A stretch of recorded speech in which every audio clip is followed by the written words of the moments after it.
Thank you for joining us. I'm your host, Brayden Creveling, here with my co-host, Nathan Keener, in our new talk show, Just a Bit Outside. Yes, We will be talking about sports, different kinds of football leading up into the basketball season. But for our very first episode, we'll talk about what went on in the college football. We'll start off in the college football world with my man, Nathan Keener, knowing a lot about that. So give it to us, Nathan. Yeah, we're going to talk about both college and NFL here this week, but college starts off the week for us on Saturdays. I'm a fan of college. I love sitting down all day and watching it, and yeah, love college football, so going to give you some Week 4 recap here. The Oklahoma Sooners, ranked number 4, barely survived and beat West Virginia 16-13. Spencer Rattler was a preseason Heisman favorite coming in. He was 26 of 36 for 256. He had 1 touchdown and 1 pick, and those aren't the numbers you're used to seeing, especially from an Oklahoma quarterback. With Lincoln, I'd say, they're usually used to winning Heismans, and yeah, the line just can't protect him this year. And it's a thing we haven't really talked about in the past, but they have had linemen picked every single year in the draft. Like Creed Humphrey plays for the Chiefs. He's from Oklahoma this last year. Orlando Brown just got traded there. Another guy, they have high-quality talent, and they just don't have it this year, and it's a struggle for them. Hopefully they can hold it together, but yeah, they snuck that one out, thankfully. A team that didn't sneak one out, though, was number 9 Clemson. They lost to NC State 27-21, and that's their second loss on the year. As a Clemson guy, I have my Lawrence jersey on. They miss him a lot. But it's more about missing ETN, and they can't really run the football. That really sets up a lot what to do in the pass game, and they just can't do it. The defense is playing well, but when DJ goes 12 of 26 for 111 and 2 touchdowns while throwing a pick, that's not good. And then when I read these numbers off, you're going to be mind blown. NC State had 31 first downs compared to Clemson's 10. That's a big, big issue. They had 42-minute time of possession versus Clemson's 18. And Clemson, they could not get off the field or continue the drive on third down, and they were 2 of 11. Those are all bad things where it leads to a loss, and just like that, they're out of the title race. And it really put us a hurting on that program in Dabo for sure. Notre Dame, they were the game of the week. They went into Soldier Field at a neutral site and beat number 18 Wisconsin 41-13. Big blowout there at the end. Notre Dame, they picked off Wisconsin 4 times, and Notre Dame's quarterback Jack Cohn transferred from Wisconsin because they chose Graham Mertz, and Graham Mertz threw 4 picks. You chose Jack Cohn over, or Graham Mertz over Jack Cohn, and that really came back to bite them. They get blown out there. Notre Dame got a big game next week here we'll talk about soon, but another big team coming into the season, and Oklahoma's biggest competition, I'd say, in the Big 12 is Iowa State. They were 14th ranked last week, and they lost to Baylor 31-29. Iowa State had the most yards in that game. They had 479 to 263. Breece Hall absolutely went off. He had 28 carries for 192 and 2 touchdowns. He also had 5 catches for 51 yards and 1 touchdown. But yeah, it was an ugly game, it felt like, and they just couldn't get the ball in the end zone, and just Baylor snuck it out right there at the end. Iowa State did not have enough time. And another big team that lost, but this is mostly due to the quarterback play. They had a freshman predicted to start the season at Texas A&M. His name's Haynes King. He got hurt the first week, and they have Zach Calzada in there. Sorry. Sure struggle to pronounce that name, even on the broadcast. But he went 20 of 36 for 151 and 1 pick, and that's not bad numbers, but they're just not great, and they're not going to win any football games. In Arkansas, they've already beat Texas. They're a solid team, and in that SEC, they're dangerous. Isaiah Spiller for A&M had 12 carries for 91 yards and a touchdown, but they just got absolutely hammered by KJ Jefferson. He's the Razorbacks quarterback. Yes, Razorbacks quarterback. Wow, look at that rhyme. He was 212 passing yards, 50 rushing yards. He's a real dual threat that you have to be on the lookout for.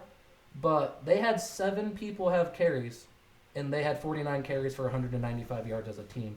They just ran right down A&M's throat, and they couldn't stop it. And for a team like A&M, they were supposed to really be competitive in that SEC, and just like that, without Haynes King, they're really struggling. But yeah, that's week 4. You didn't get to watch because you were at work, but it was a really exciting week, and hopefully you get to watch this next week here because we got some big games here next week.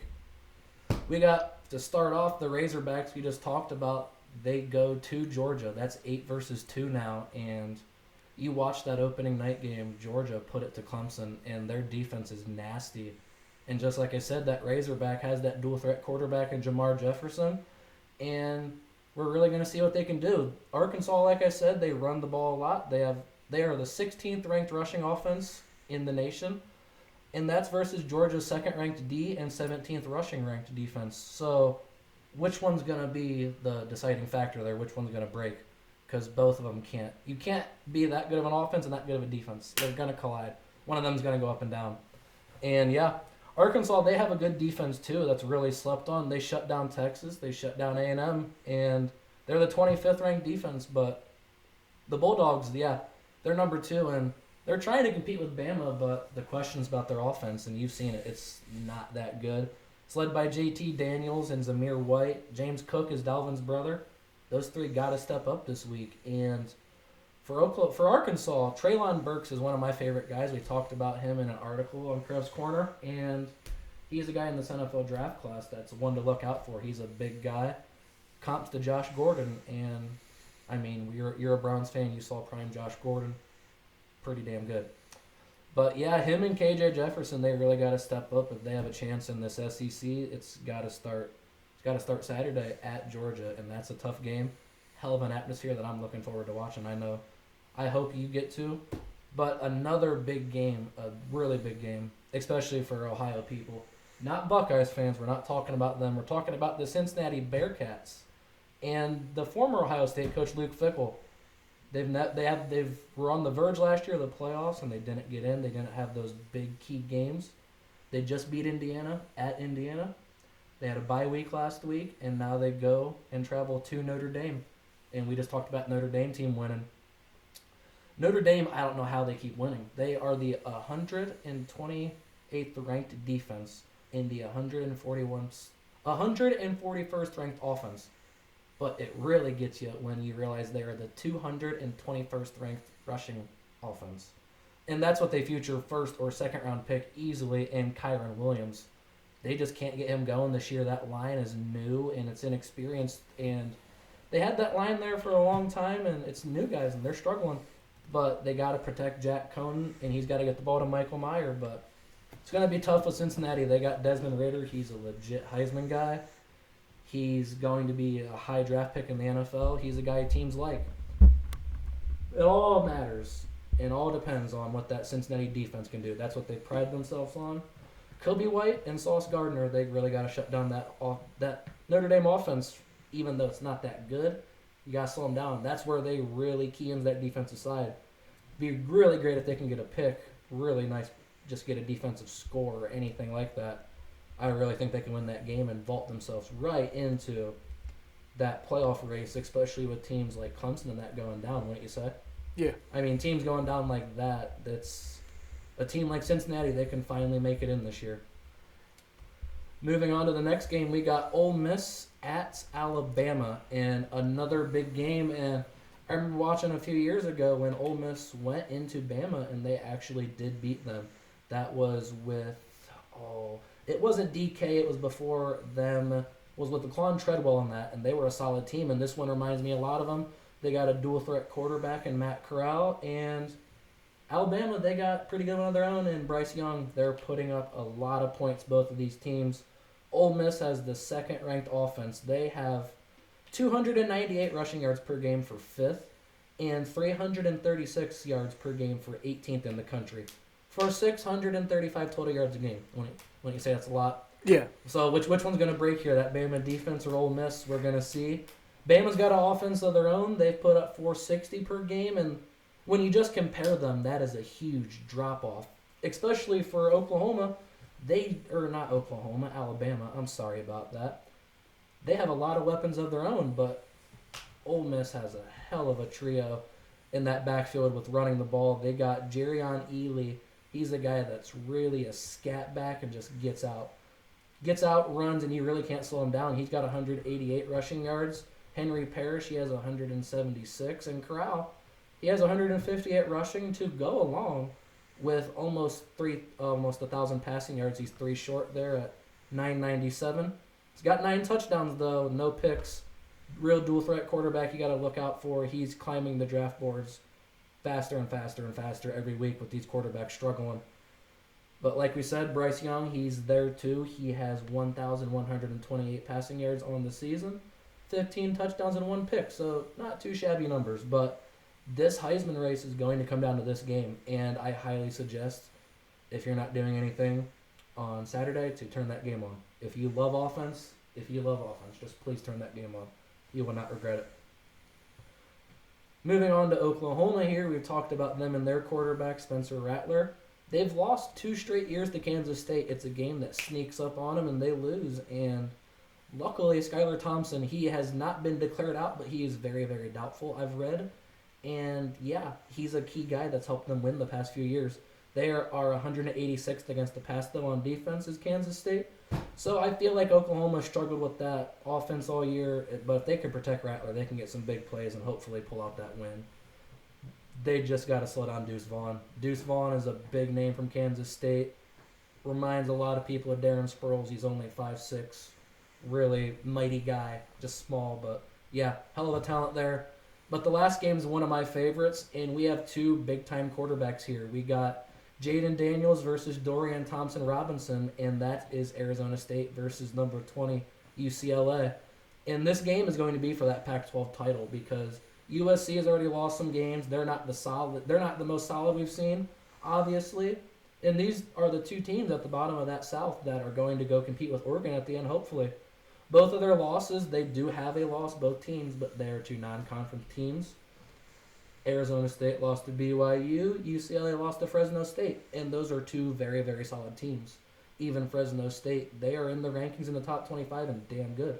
But yeah, like we said, Jaden Daniels versus Dorian Thompson-Robinson. We got Chip Kelly versus Herm Edwards. We got another exciting matchup here. We got Zach Charbonnet. He has 360 rushing yards. He's a transfer from Michigan. Against Rashad White, who for the Sun Devils, he leads them in both rushing and receiving, believe it or not. He has 262 rushing yards, I believe, and 187 receiving on top of 6 rushing touchdowns and 1 receiving. Big play guy, really exciting game out west. If you're busy all day, you want to watch some football, highly suggest the Pac-12 at night. Love watching it. It does not get the respect it deserves, and I've been telling you that. The Pac-12 is legit, and they showed it against a team like Ohio State this year.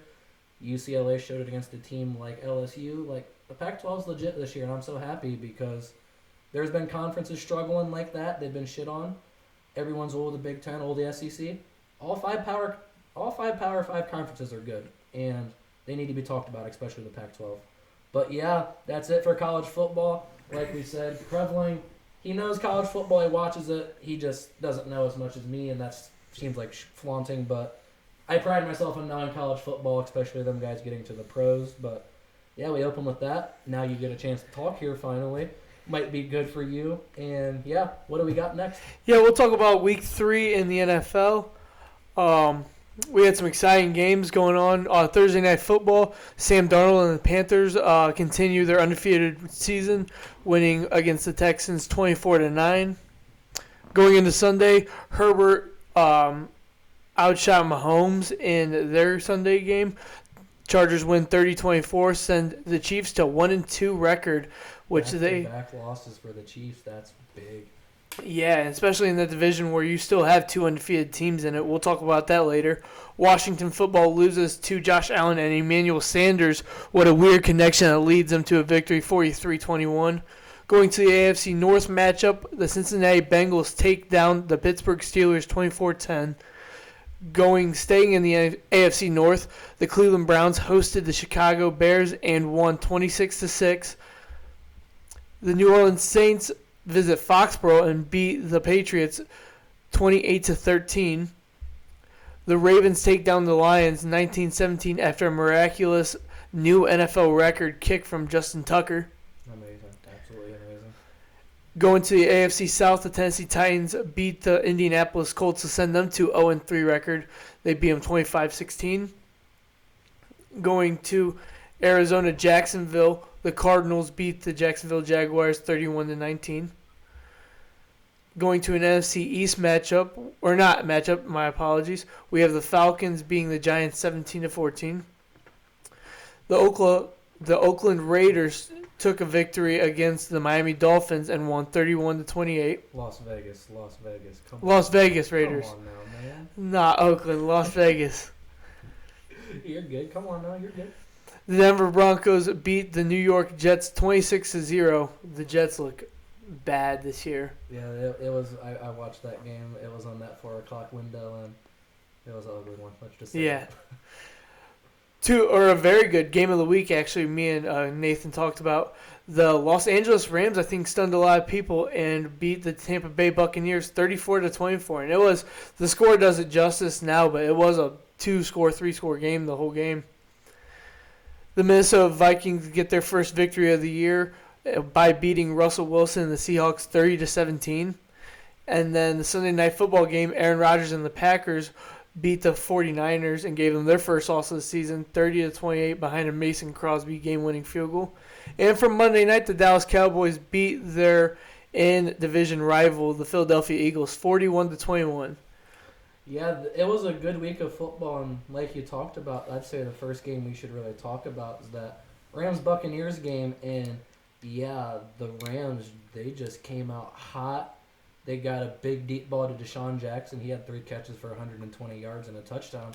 That's vintage Deshaun Jackson. He still has that speed. He still taunts those guys at the end. And, yeah, that Buccaneers, we've said that one weakness is their secondary, especially with some injuries early on in the year. And, yeah, they got exposed Sunday in L.A. Yeah, I definitely think that a lot of America thought Tampa Bay was going to end up winning that game. And we actually thought, when is going to be the first time that Tampa Bay loses? And better yet than ever, it's going to be week 3. So I really like how we're going to see Tom Brady and Rob Gronkowski and them actually have some adversity for the first time in how long, mid-season against the Saints last year. So I'm going to really like how I see them bounce back. They're going to visit Foxborough next week, so it'll be a good farewell. They just really struggle on the ground, and when you have both of your starting running backs go 9 carries for 19 yards, that's combined. That's not just one of them. That's combined. Both of your backs are supposed to be equals. That's what you get out of them. And you made Tom Brady pass the ball 55 times at age 44. That's not good. Like, you don't... Sure, Brady can do that, but you'd much rather get a rushing attack to even things out. The Rams, Aaron Donald stuffs that middle, and it's a problem. That defense for the Rams, it's not big names, but they get the job done because of Aaron Donald. He takes so much just pressure off everyone else on that defense. Like, it takes 3 people to really stop Aaron Donald if you want to stop him. And you still got a great cornerback in Jalen Ramsey on the same defense arguably the best pass rusher, in a lot of people's arguments, the best pass rusher in the league. So, I mean... Best pass rusher and arguably probably, not even arguably, the best defensive player. Like, he's probably one of the best players in the NFL without a doubt, best defensive players. Yeah. And you just can't stop him. Like you said, Ramsey... Evans still had 8 catches for 106 yards, but they were without Antonio Brown, and they really missed him. You could tell.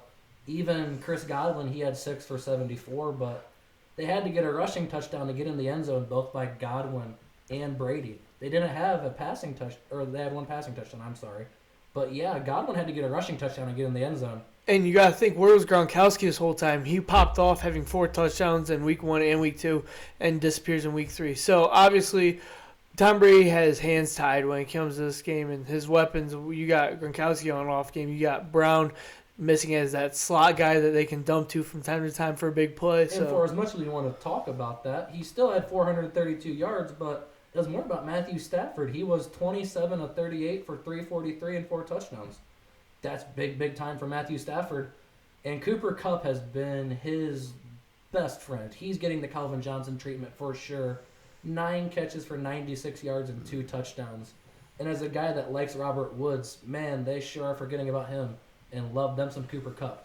Mm-hmm. He gets a lot of targets, and you just sit there and watch a game, and you're like, other people are open too, but hey, Cooper Kupp, that works. But the Rams, they were without Henderson last week. Darrell Henderson, they were already down Cam Akers from the start of the year. They traded for Sony Michel. They gave him 20 carries for 67 yards. So, like we said, they provide that threat, both rushing and passing, that the Buccaneers didn't do. And you can really focus in on that Buccaneers passing attack and just whatever. You guys can't run the football. Big difference in that game. Yeah, for sure, big difference in the game. I think another game that we should talk about is a Sunday night football game. The line was 3.5. We talked about it last week. 3.5 Green Bay. Yeah. They were the underdog. Green Bay was the underdogs. And I never had a doubt. And we just talked about this tonight. We talked about it all week. And there was just no reason that I thought you could go away from Green Bay in this game. You know, Rodgers is dealing with a lot of flack right now from the media. Going back to his hometown, San Francisco. And just trying to prove everyone that week 1 was a fluke still. I know he won in week 2, but he proved it that 36 seconds or 37 seconds. No timeouts. They went right down the field. Him and Devontae, they got that special connection. And sure, they're both elite talents. As Devontae is, I would say, arguably the best receiver in the league without a doubt, no questions. Love D-Hop, love Diggs, but love Hill too. They just can't compete with him. But yeah, that was a big time game, and credit to Mason Crosby, put that ball through the uprights. They trusted him. Rodgers got him right down the field where they needed to be. They got that spiked, and yeah, they put the ball through the uprights. They won 30-28. How much longer does Jimmy Garoppolo, how much longer is his leash going to be long is my question, because they're not struggling, but he only does so much for that offense. And with the way they run and the counters and stuff they have off of them with guys in motion, if you put Lance in there, shoot, you're worried about not being able to cover Lamar Jackson and that's on that offense without all them counters in that. Like a guy like Trey Lance is like Lamar, and you can do that. It's going to leave some wide open running lanes, but Garoppolo just can't do the same things, and it's nothing against him. No, it's just personnel. Yeah, it really is. But yeah, credit to the Packers, they won that game, and I think the narrative about Rodgers not caring is straight bullshit. I mean, clearly he showed. But it was just more of that. Like, we watched the McAfee show, Pat McAfee, and Rodgers is on there, and you can tell he cares. It's Aaron Rodgers. He's just low, he's chill, he's relaxed, he's zen. Like, it's not a guy that he's going to go out and care and, like, show a lot of emotion. But he did Sunday night after that win, and you could tell. Football, how can you not be romantic about it? Yeah. One more game that I want to talk about outside of, I want to just sprinkle in a little bit. I said the Ravens and Lions game, 19-17. Justin Tucker had that 66-yard field goal behind Lamar Jackson, driving him down 50 yards down the field to get this kickoff. We talked about it before this game, and the Lions were actually an 8-point underdog to go into this game. And I made a personal comment as a Lamar Jackson fan. I said that line's way too big, and I said I wouldn't be shocked if the Lions give the Ravens a run for their money. And, I mean, behind T.J. Hawkinson, that was a game where T.J. Hawkinson wasn't clicking. He wasn't even there, yeah. He really didn't even show up that much, and they were still competitive right down there to the end. We talk about this Lions team, and we say they got a lot of grit, and they have a lot of fight. A lot of fight for that team. Sure, they're low on talent at a lot of positions, but they fight, and they know they're not good, but they're going out there and fighting every single week. And yeah, more credit to Lamar Jackson for being able to convert that fourth, and I almost think it was like 4th and 23. Mm-hmm. They had to convert to keep that drive going, and he got it. Credit to him. Like, Sammy Watkins just went right over that linebacker in coverage, and wow, it was an incredible play. Tucker, an incredible kick. It's a bold thing because Adam Vinatieri, all due respect to him, he's a great kicker, but Justin Tucker is the GOAT of kickers. I don't see that changing anytime soon because this guy's going to kick till he's 50 with freaking medicine these days. And why wouldn't you if your job's that good and you're that good at your job? Yeah. Like, without a doubt, he's damn good. But I really think another game we should sprinkle in, we didn't really talk about it that much, is that Kansas City game. I was just about to go to you after that. Kansas City game, and yeah, the Chargers, credit to them. I did not figure the Chiefs would lose back-to-back, but Tyreek Hill was 5 for 56 on catches, and when he doesn't show up, that offense struggles. Kelsey had 7 for a 104, but didn't even have a touchdown. And when Patrick Mahomes, old Superman, goes 27 of 44, 260, 3 touchdowns, and 2 picks. That's a recipe for losing when he turns the ball over. He doesn't have a lot of protection up front. That line's new, but credit to the Chargers for pulling that one out. Like, much credit to them. Yeah, so we'll go to actually one of these. We'll start talking about the rookie quarterback struggles. Justin Fields made his first start as a Chicago Bear due to Andy Dalton being hurt, and basically Matt Nagy had no choice but to throw him in. Yeah, no choice. And the Browns, they showed him what the NFL's all about. It ain't college anymore. It's a big boy game. And yeah, how many times did they sack him again? Oh, 9. You might not know, but it was 9. And Miles was there 4.5. Didn't get Chandler Jones to 6, or 5, I believe. But yeah, Fields, he just was under pressure all day, and you can't even hate on him. But man, if Andy Dalton's healthy, I'd put Andy Dalton back in there. Just if someone's gonna get hurt, I'd much rather it be Andy Dalton. Yeah, because there's a lot of times guys are coming free reign in there, and Fields has no time to do anything. It's not even on him, I'd say. no, I mean, Fields was pressured all day, and you almost feel bad. We've had these talks where you almost feel bad for these rookie quarterbacks because these stats aren't what the expectations were made out to be, and obviously the records aren't. I mean, no, these are all top 15 picks in the draft. These are all big names coming out of college with big-time talent. There's a reason they were top 15 picks, 5 of them. And yeah, they're just, some of them are off to cold starts because they're on bad teams. Some haven't been given the chance. And a guy like Mac Jones, who I'd say has been kept on a leash, he's done all right for the Patriots, but he hasn't excelled. Especially last game when he threw 3 interceptions against that Dolphins D. Granted, they blitzed him 15 times, fun fact. I think they just really tossed that at him, and he really struggled. It's not something he was used to at Bama because that line protected him, without a doubt. And a guy like Najee, a third down back, he chops them guys pretty good, and he protects them. But yeah, Mac was really struggling last week against the Dolphins. What do you think about him?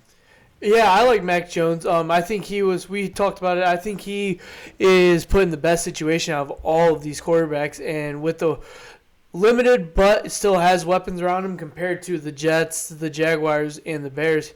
Mac Jones has the best weapons around him with the greatest coach of all time in the best situation. So I think that Mac Jones is having more of or less of bad games. You know, we see at Wilson and Lawrence's 7 interceptions each, and Yeah. it's just like we aren't telling the whole story with those numbers, but Mac Jones threw his first interception in week 3, so it doesn't look that bad.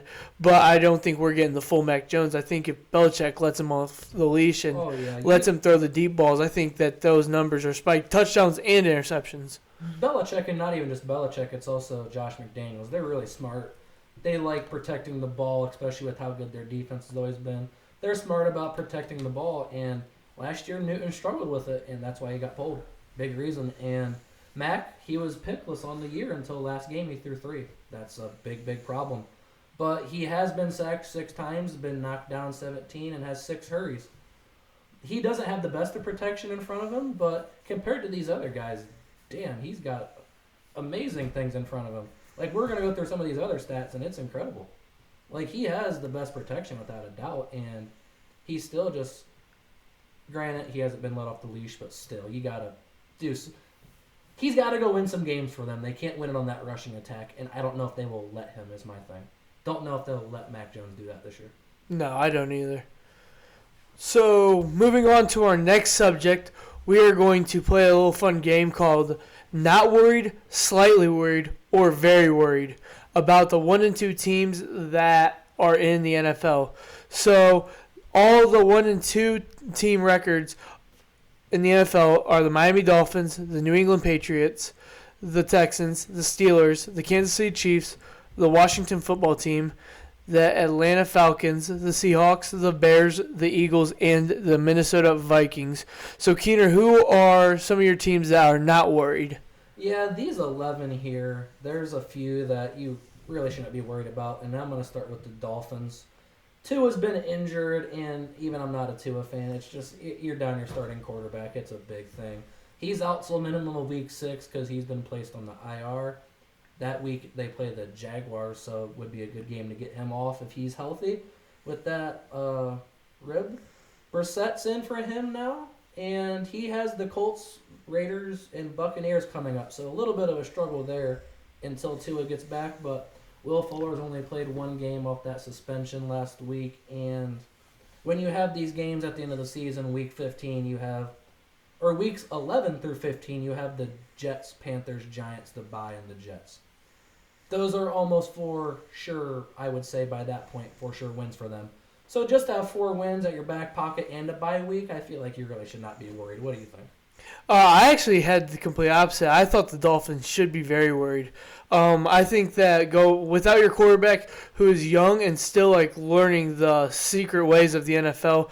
I think that going up to week 6 or 7, missing is a lot of games that are going to be very challenging. And I think it would have been a good games to get out of the way for Tua and go experience playing against the NFL championship Buccaneers, going to play against very good defenses that are going to give you challenges that you want your young quarterback to face when he gets to week 15, 16, 17.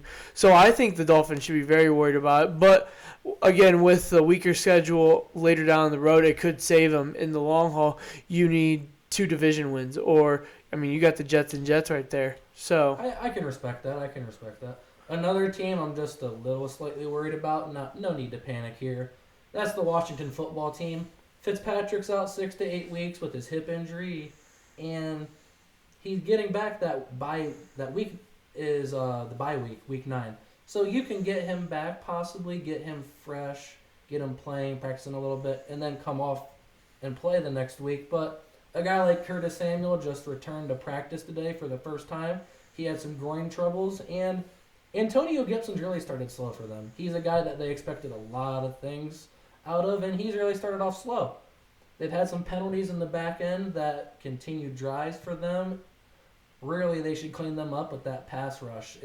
He shouldn't need to be that aggressive back there. They've had a lot of dumb penalties, but yeah, upcoming weeks 4 and 8, you got the Falcons, Saints, Packers, and Broncos. So a few tough games there, but I think we all say the Broncos have been not tested, and the Saints, we don't know what we're getting. So you got the Packers in there. They can still get off to a good start until Fitzpatrick gets back. They just got to stay afloat, in my opinion. Yeah, I think Washington shouldn't be worried at all. So I am not worried. I just think that maybe get a couple of those easy games. They play in a very weak division. You can get Philly a couple times. You can get the Giants a couple times or a time. So I think that they just need to get more games and get Heineke and get that McLaurin connection very solid. Terry McLaurin's been looking good in week 1 and 2. He had a little bit of an off game in week 3, but I think the football team should just stay mellow, and I think that a playoffs is still not out of the picture for them. Also, just being in that weak NFC East, a team like the Giants, they won a game, but they're not solid. A team like the Eagles, we're going to talk about them here later because they're 1 and 2, and they really struggle too. So a team like the Washington football team, they can really turn it on late when you play them end of the season games against your division. The last team, I only have another one I'm slightly worried about, and that's the Minnesota Vikings. Don't panic, guys. They have 2 losses by 4 points. One was in overtime to the Bengals. That Cardinals game, they should have made that kick. We all agree as a Cardinals fan, too. Should have made that kick. That should be a win. Dalvin Cook, he had an ankle injury last week. He was nicked up, and they ended up beating the Seahawks, which is impressive. He returns this week. And a guy like Kirk Cousins, really, really under the radar this year. He's 7th in the league in passing, and that's ahead of a lot of big names. But you got the Browns, Lions, Panthers. Those are coming up. Some iffy games, but you got the Cowboys, Ravens, Chargers, Packers, and 49ers. They're all good teams, but we can all be in agreement here. The Vikings are a really good team. They're a solid team that they've been on the fortunate side of some wrong ends, but they're a team that, especially in that NFC North, that the Packers you got to worry about, but the Bears and Lions we're in agreement about that, correct? Yeah. Like they're a team. The Vikings, just be patient. Danielle Hunter looks good. Thielen and Jefferson look good. Just slow down. Yeah, I put Vikings for my not worried. Joining my Vikings with the not worried and the Washington football team not worried is the Seattle Seahawks. I don't think that they should be worried at all. I think the 1 and 2 is just a bad look, but I think that team is way better than a 1 and 2 record. They're a good team. They're a solid team. They have a lot of talent, but they have the 32nd ranked defense, 30th against the rush, and 26th against the pass. That's a problem, and we saw last year when Russell is forced to go out and be aggressive and win games in that, he makes mistakes. And that defense has got to step up. They've got to do something to help Russell out. I'm a little worried about them, but I wouldn't panic. They're just too good of a team, and Russell's too good of a quarterback. He just finds a way to win games, but that defense, they really, really got to find a way to step it up because they are bad. So who are your very worried teams? Very worried. I'm going to go with the Falcons. Obviously, I just don't think they look good. You're a Falcons guy. Ridley's breakout has not happened yet. There's really no one else to throw to other than Kyle Pitts. Russell Gage is now hurt too, so really anything they had other than Ridley is gone. And Mike Davis is a solid running back. They got to get him some more opportunities. But Cordell Patterson's your backup, but he's also a wide receiver. It's like how desperate they are. They're using that man a lot. Next week, they got the Washington football team in London. No, they have the Washington football team this week, I'm sorry. Next week, they have the Jets in London. I bet you no one wakes up for that game at 9:30. Would probably say that. They got the bye We'll the next probably week. be the ones that wake up at 9:30 for it. I will because it's football, but I won't be a proud football fan. But after that, they got the bye week. They're coming back from London. They go at the Dolphins, Panthers, Saints, and Cowboys. Dolphins, solid team. Panthers, we don't know what we're getting. Saints, we don't know what we're getting. Cowboys, really good. But those teams all are passing the football, at least the Dolphins. But them other three teams are passing the ball, and can they slow that down? Because they haven't been able to stop anyone since that Super Bowl loss in that first half, if I'm being honest. What do you got for some very worried teams? My very worried are, I'll just give short explanations. I'm very worried about the Falcons because I just think that they don't look good, and they were everything that we thought they were going to be in the preseason. I like them, but I'm not going to stick out my neck for them.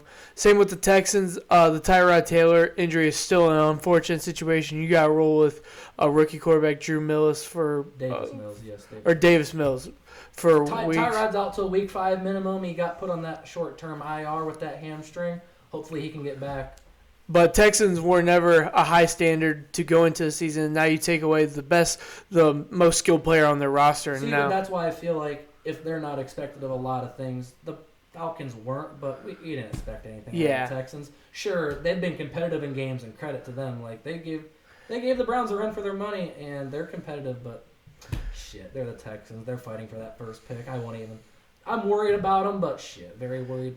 Whatever. No. They're the Texans. The Philadelphia Eagles, that's just a division that's up for anyone for any week. So I think that they should have won two of their last 3 games going into week 4, 2-1. But they flopped hard against the Dallas Cowboys the other night. Couldn't get anything rolling on the offense, and that resulted to a 20-point loss. Yeah, I'm worried about them too. They didn't run the football against the Cowboys, and they made that offense one-dimensional, which you can't do with a guy like Jalen Hurts. He's not the best passer. A lot of them times, those running attempts, they had 3 running attempts with their running backs. A lot of those other running attempts were Hurts because he has to get out of that pocket because the line's not good. But, yeah, Hurts has got to play better. He's been mediocre.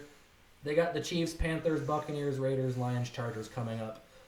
The only one I would really say they're going to win is the Lions. Other than that, those teams are all solid, all really, really good. Really solid schedule for them coming up that I don't know if they can win a lot of games. So I'm worried about them, but yeah, they are in the NFC East. You can win that division anyway. My only other very worried team besides Dolphins that we already talked about was the Chicago Bears. If you have invested that much into that quarterback, you invested a high first-round pick into him, and ultimately you're investing your next 10 years into Justin Fields, and you're going to get him killed like that last week on. I'm scared of what the general manager is going to do to Matt Nagy. If he's going to keep him around, then something's got to change because I don't like Nagy calling the plays, and if that can change, then that's fine. Whatever. That's the dice you roll with getting a new quarterback with a new quarterback with a new head coach. But I don't think Nagy's the answer. I think you get rid of him. I think he's an idiot because we all saw they made the playoffs last year with that dog shit team and Mitch Trubisky, who's supposed to be so bad. So bad. Matt Nagy gave up the play calling at the end of that, probably I think it was around week 10 or 11, and he gave it up, and they made the playoffs. He decides this offseason, no, I'm going to take it back. Why? They did good without you. David Montgomery was one of the top backs in the league without you. Now they have the 32nd ranked offense. dead last in the NFL. He's a freaking idiot. And sure, it's on that old line, but those receivers got to step up too. Robinson has not been good. Darnell Mooney is a guy I was really high on. He's been absent, but he's been open. The quarterback just has to get him the ball. But I'm really worried, whoever's back there, because these next few games, they had the Chiefs this week. But after that, no. They have the Lions this week, I'm sorry.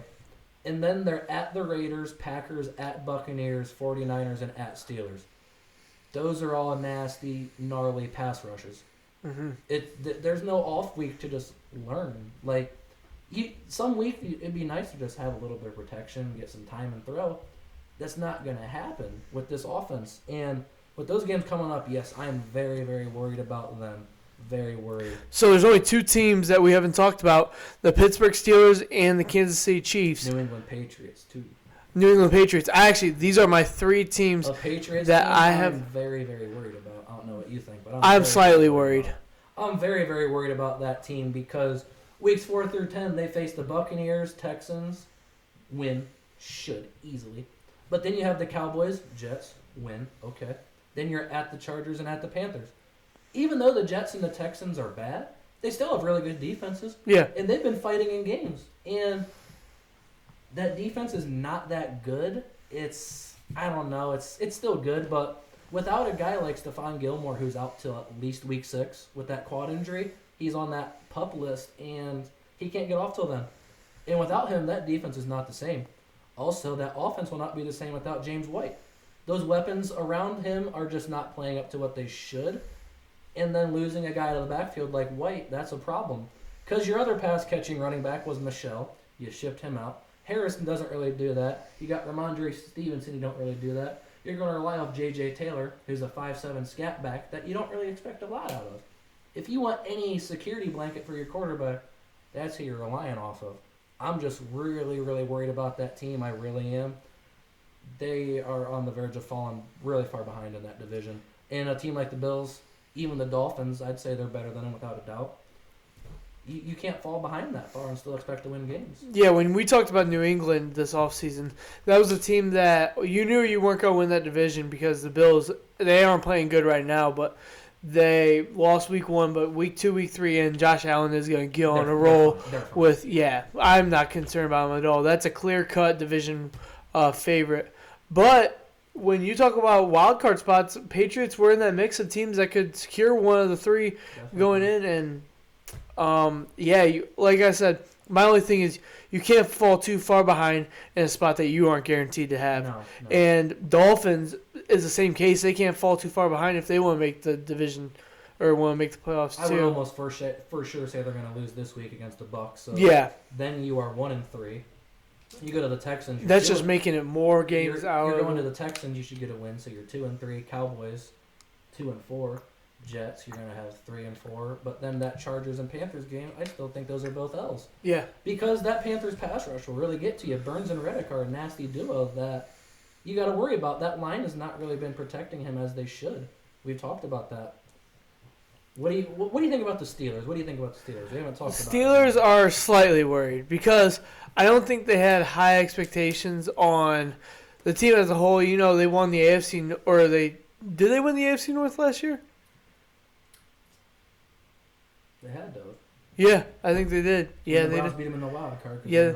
Yep. Team. Yes. So I mean, they won the AFC North last year in a year where they did not think they were going to win it. No Steelers hopeful thought that they were going to win it, and I'd be slightly worried because they're falling. How many games? They're falling one game away from the Ravens and the Browns. So yeah, and that preseason thing, we had talked about them having the hardest schedule in the NFL. Yeah, you got to come out ready every week, and they're 1-2. They fell behind to that Bengals team that they really shouldn't have. Granted, T.J. Watt wasn't there. Granted, Deontay Johnson didn't play, but holy shit, dude, Big Ben played terrible. Mm-hmm. And he just can't move anymore. He has air yards, is what we've talked about before. It's how far he throw the ball down the field. His air yards are a whopping 3.3. That is 31st in the NFL for a starter. And you got those weapons on the outside, because I hate Juju, I hate Claypool. They're still good weapons. You got to get them the ball. When you give Najee Harris 19 targets, it's not good. It's just not good at all. So I'm worried about them. Not very worried because that D's still so disgusting. Watt's back this week. They got Schobert. He's still learning. Bush is coming back from an ACL.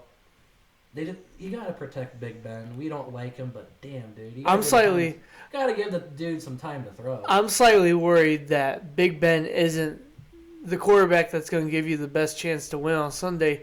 That they're kind of just playing him because you have so much money invested in. And it's Pittsburgh royalty. It's royalty. It's that girlfriend that you haven't dumped. And no, I'm slightly worried that they're going to keep playing Ben, knowing that he's not the best quarterback to give him a winning shot on Sundays. And I want to know how long this lasts. If this lasts till the end of this year, if this gets cut off, or if this lasts till next year. I mean, I just think that they're at the point where we've seen what Mason Rudolph gives you before as a starter.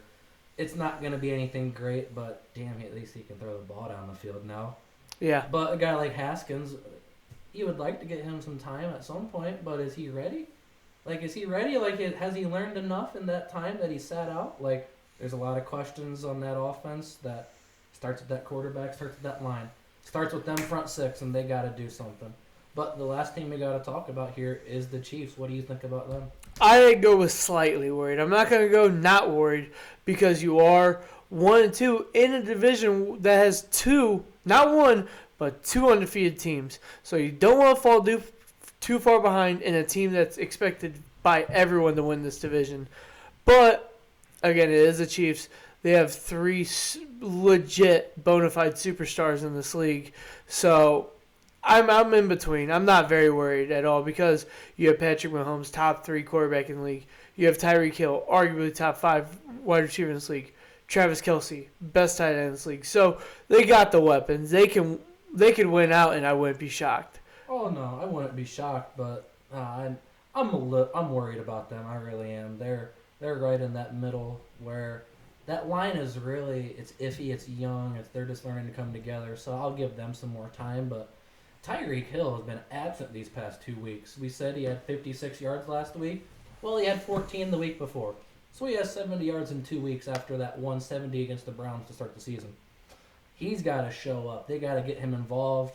I think signing a guy like Josh Gordon, hopefully he stays in the NFL just one more time. But you got to get a guy like that up to speed before you can get him in and really make an impact on that offense. Like we said, the line, but that secondary, they can't stop anyone. They really can't. We saw it the Buccaneers, that Super Bowl. They got passed all over. And they got to do something. They really have to. I'm a little worried about them. 2 teams 3-0, like you said. They got a lot of catching up to do. They better start sooner rather than later because you got the Eagles. They should win this week. But after that, you got the Bills. That's a game they're fired up to play. Fired up to play after last year.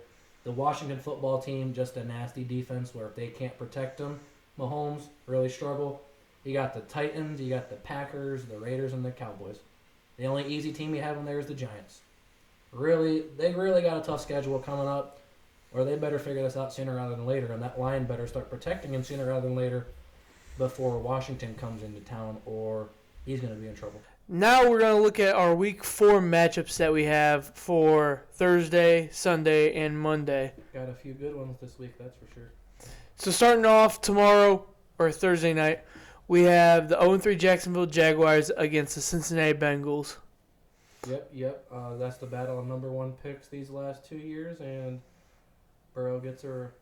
Lawrence gets a shot at redemption for that national championship game in college.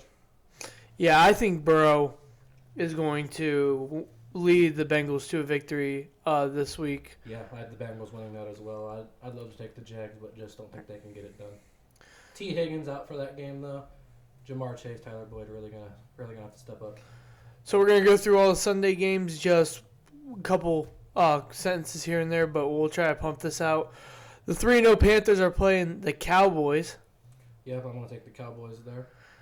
I think Cowboys give the Panthers their first loss. I don't think Panthers have played anyone really that competitive yet. Nope. The 0-3 Saints, or the 0-3 Giants, play the 2-1 Saints. Yeah, I'm going to take the Saints there. They're back in New Orleans, and hopefully can get a dub for that city. I'll take Saints too. The 0-3 Lions play the 1-2 Bears. I'll take the Lions on this one. I think T.J. Hawkinson has a good, big bounce back game.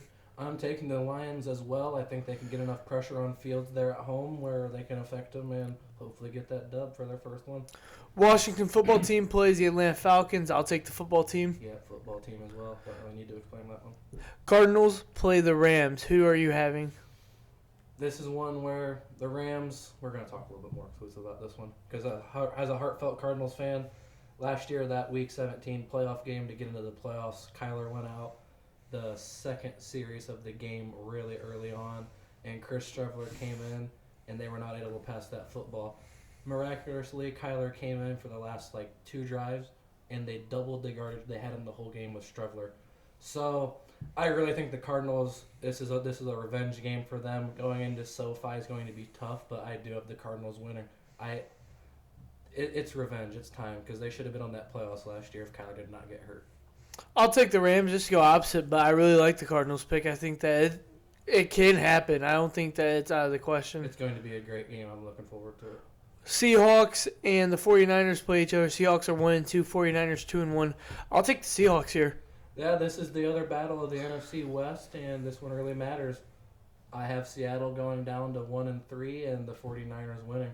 I feel like it's going to be a tough road for them to recover, but from that low, but I feel like the 49ers have a bounce back week after Rodgers. They really stole that game for them last week. They're going to come out motivated. Hometown Cleveland Browns 2-1 play the Minnesota Vikings. I'll take the Browns. I'll take the Browns. This is closer than I would like to think. Greg Newsome declared out, so he's going to Greedy Williams is going to have to get in there and cover one of Thielen or Diggs. Or not Thielen and Diggs, wow. Thielen and Jefferson, and especially if Dalvin plays, man. I think the Vikings can keep that close, especially at home. But, yeah, I got the Browns winning that. Chiefs, Eagles. So, fun fact is the line is 7. And in Chiefs, last 11 games, they're 1-10 against the spread. So, I don't know how I feel about the spread knowing that. But I'm going to take Chiefs. Yeah, I got the Chiefs here. I said last week they can't lose 2 in a row. They surely can't lose 3 in a row. That's for damn sure. Houston Texans and Buffalo Bills. I'll take Bills. No explanation. Bills. Davis Mills is just not it.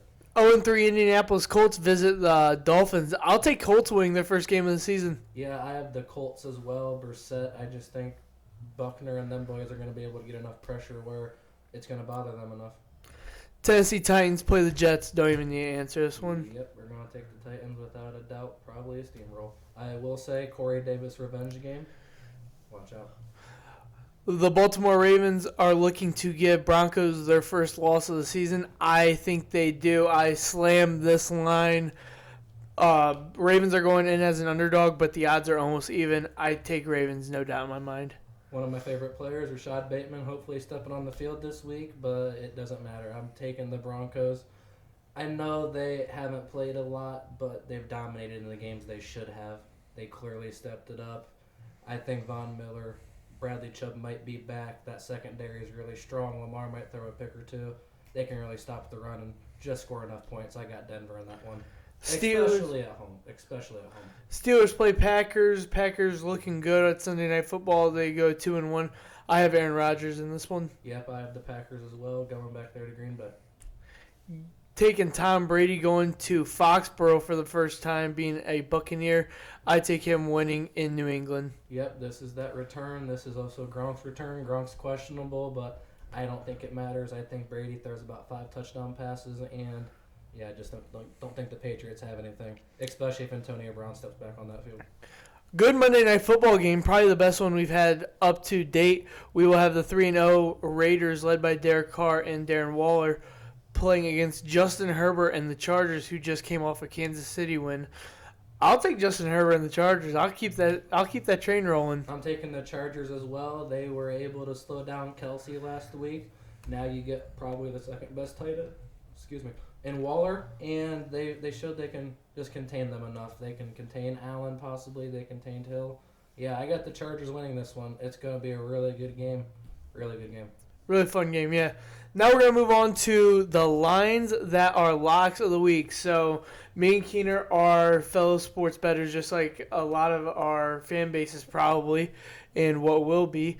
So we're going to pick 3 lines in games that we think are locks of the week. I'll share my first one. I think the Titans -7 to the Jets is a very good line. I don't think it's the best line out there, but I think it's a very good line. And I just don't see the Jets stopping any offensive firepower the Titans have. Yeah, my first game here, I have the Washington football team -1.5 at Atlanta. I don't care if it's at Atlanta. I don't care where the hell it's at. They can't stop anyone. McLaurin's going to pop off this week after having a down week last year. Yeah, I would almost smash that. I would almost put $50 on that. I feel that safely about it. That safely. My next line that we're going to look at is an underdog covering the spread. I think the Seattle Seahawks are going to cover the 2.5-point spread against the San Francisco 49ers. I don't even see the 49ers winning this game, but I think Russell Wilson will have a bounce-back week, and I think that he is going to have a big week against 49ers. Yeah, I took San Francisco in that one. It's going to be a good game regardless. I'm excited to watch it. Second line I got here is Dallas -4.5 versus Carolina. I feel like Carolina, as strong as they've been, the Cowboys are something else. It's tough to cover those receivers. They showed last week they have the running game working. As tough as Carolina's D is, Dallas's D is stepped up. And Trevon Diggs can really slow down DJ Moore. And if that happens, Marshall and Anderson have not really stepped up this year. So, yeah, I'm going to take the Cowboys -4.5 for sure. All right, what is your lock of the week?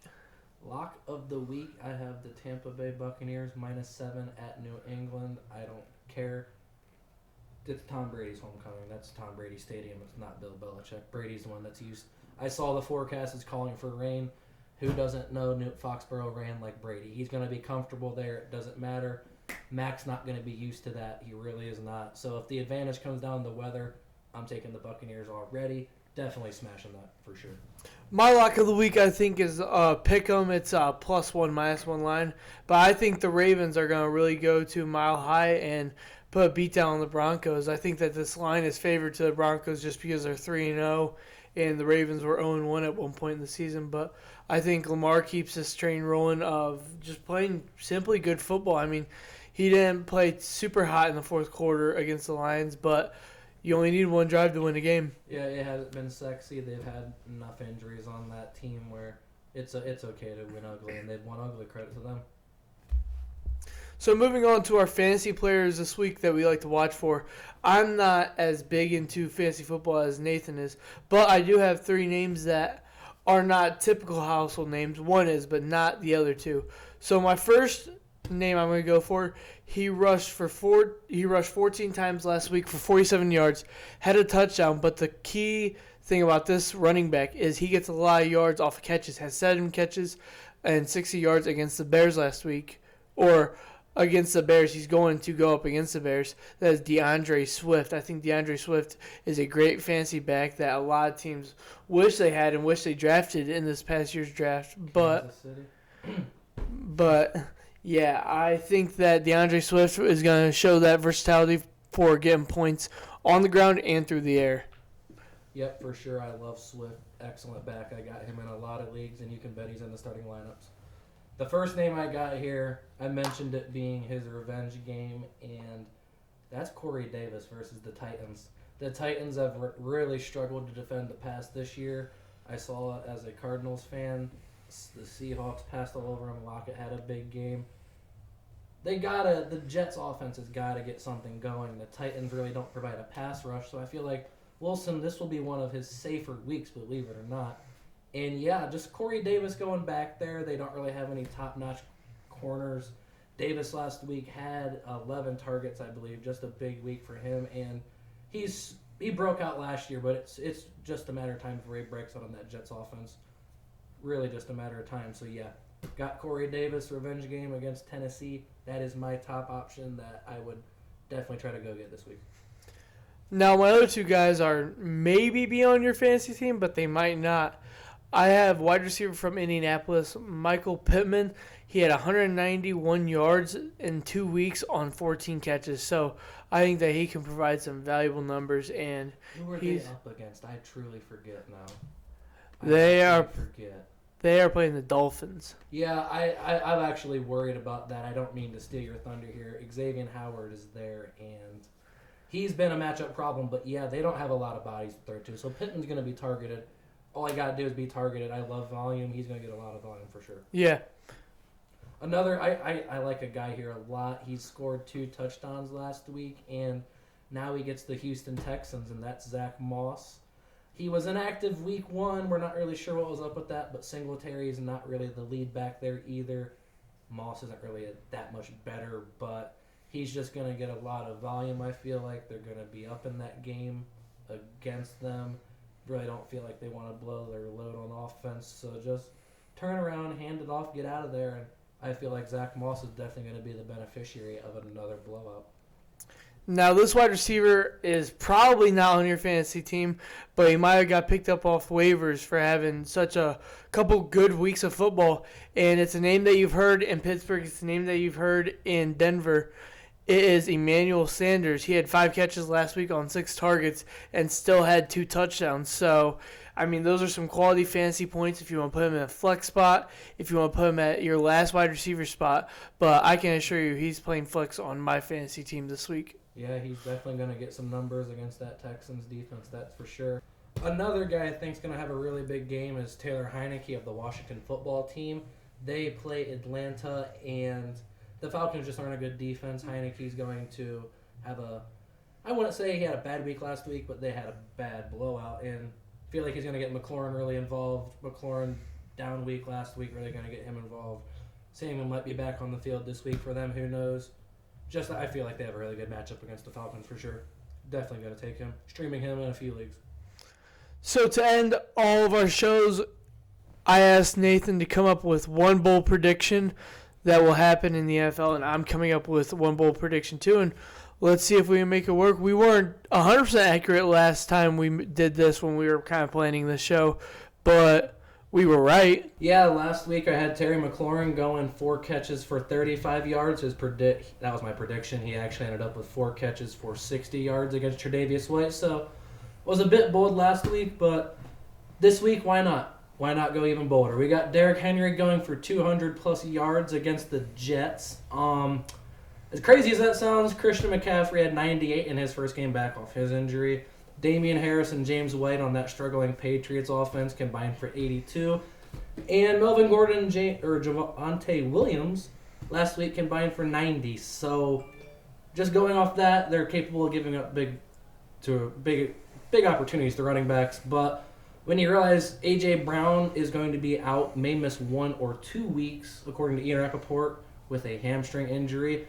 And Julio Jones last week had a hamstring injury too, a little bit of a leg injury, they say. Might be a little more. He played 6 snaps after he injured it in the second half, but yeah, he was really limited. So if both of those guys are out, you're going to Cameron Batson, who has 21 career catches as your number 1. Chester Rogers had 1,100 yards with the Colts, so a little bit of experience. And Josh Reynolds, who it's a nice option, but I think he benefited a lot from being on the Rams and McVay. So yeah, if they're down both of those receivers, they got to get yardage somewhere. Feel like big week for Henry, and he's shown he's capable of this before. Really capable, so definitely banking on him for 200+. My bold prediction is not a player, but it is a team. I think the Detroit Lions get their first win of the year. I think T.J. Hawkinson has a big bounce-back week, and I predict Jared Goff to go nuts, to go like under McVay's system, go off. I think that they are going to light it up against Chicago and get their first win. They've had some tough games, and they've got just simply outplayed in the fourth quarter, and I think that storyline ends Sunday. Yeah, we both picked the Lions there, so definitely think that one can happen for sure. Definitely think that'll happen. All right, that looks like that wraps it up for Just a Bit Outside podcast episode 1. Keep us posted on some subjects that you want us to talk about, and maybe a controversial question for a debate that we could have. And you can watch this on Crev's Corner YouTube, and we'll also tweet it out on Crev's Corner at Twitter. Yep. Looking forward to doing this weekly show, talking both college and NFL. Hopefully you get involved on some more college. And yeah, really looking forward to this, heading into the NBA season later on. As weird as that is to say, it's like 30 days away, but we'll cover that. We're going to get to that. We're going to cover a lot, and I'm really excited to do this with you. Definitely, for sure. Yeah, me and Nathan will start this talk show and post an episode at around Friday each week. So it'll be fun. And I hope you guys watch this. Like and subscribe. Thank you. Peace out.